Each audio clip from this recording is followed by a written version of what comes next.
সুন্দরবনে মাছের প্রজনন মৌসুম নির্বিঘ্ন করতে চলছে ৩ মাসের নিষেধাজ্ঞা। এতে এই শিল্পের উপর নির্ভরশীল জেলে, বনজীবী ও পর্যটন শিল্পের সঙ্গে জড়িতরা বিপাকে পড়েছেন। তারা দাবি করছেন জেলে পরিবারদের আর্থিক সহায়তা বাড়ানো ও বিকল্প কর্মসংস্থানের ব্যবস্থা করতে হবে। এনামুল হকের তথ্য ও ছবিতে প্রতিবেদন। মংলায় সুন্দরবনগামী নিবন্ধিত জেলের সংখ্যা প্রায় ৫,০০০।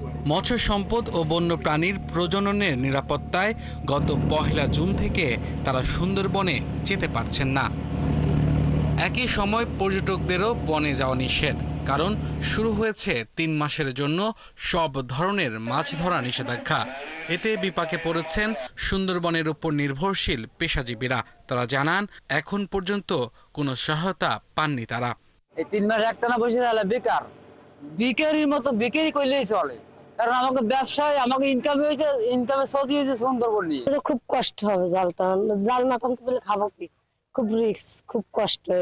৩ মাস বন্ধ দেয়, ৩ মাস তো আমরা চলে ফিরে খাইতে পারি না, কোনো কাজকর্ম করতে পারি না।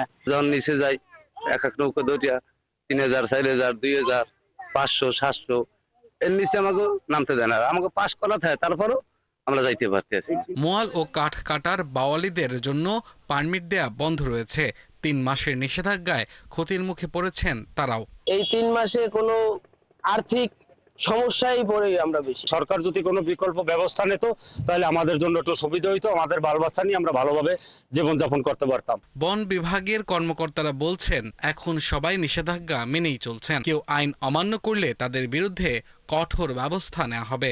এই যে ৩ মাস, এই ৩ মাসে প্রজনন মৌসুম, মাছ এবং অন্যান্য বন্যপ্রাণী প্রজনন হয়। এই প্রজনন মৌসুমে যদি আপনার কোনো ট্রলার বা পর্যটক ঢোকে, তখন তাদের প্রজনন ডিস্টার্ব হয়। বন বিভাগের দেওয়া তথ্য অনুযায়ী সুন্দরবনের ৬,০১৭ বর্গ কিলোমিটারের মধ্যে জলভাগ ১,৮৭৪.১ বর্গ কিলোমিটার। এখানে রয়েছে ৪৭৫ প্রজাতির মাছ, ২৪ প্রজাতির চিংড়ি, ১৪ প্রজাতির কাঁকড়া, ৪৩ প্রজাতির মালাস্কা ও ১ প্রজাতির লবস্টার। আব্দুল আল মামুন, ৭১। সুন্দরবনে মাছ ধরা বন্ধের আরো খবর জানাতে আমাদের সাথে যুক্ত হচ্ছেন সহকর্মী এনামুল হক। এনামুল, জেলেদের সহায়তা বাড়ানো, বিকল্প কর্মসংস্থানের ব্যাপারে প্রশাসন কি বলছে?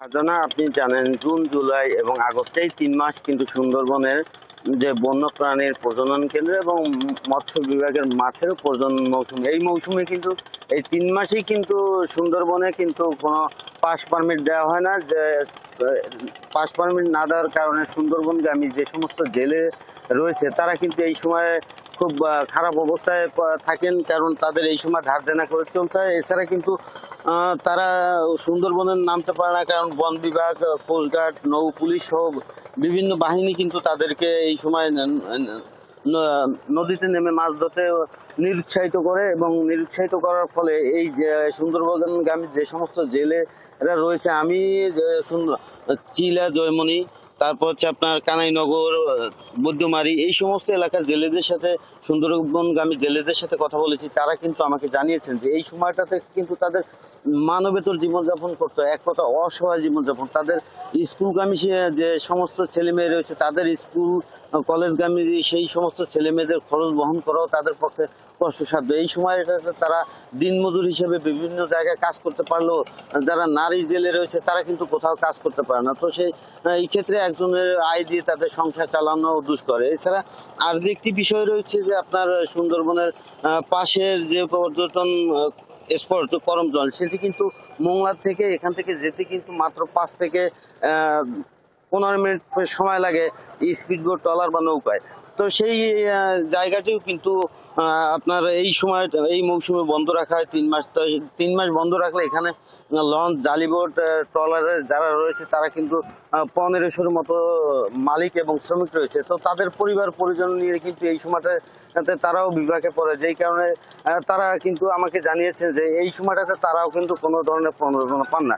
যে জেলেরা যেমন এই সময় যে প্রণোদনা পান না, এই সেক্ষেত্রে ট্রলার মালিক জালিবোট যারা চালায় তারাও কিন্তু এই সময় কোনো প্রণোদনা পান না। আমি মৎস্যজীবী সমিতির সভাপতি বিদ্যুৎ মণ্ডলের সাথে কথা বলছি, তিনি কিন্তু আরো একটি আপডেট তথ্য আমাকে দিয়েছেন, সেটি হচ্ছে পশুর নদী থেকে বঙ্গোপসাগর পর্যন্ত এই যে 3 মাস বন্ধ থাকবে, এই 3 মাসে কিন্তু এই নদীতে ইলিশের জেলে যারা রয়েছে তারাও কিন্তু এই 3 মাস এখানে ইলিশ ধরতে পারবে না। সেক্ষেত্রে ইলিশ ধন্যবাদ ধরার এনামুল যে- আমাদের সঙ্গে যুক্ত হওয়ার জন্য।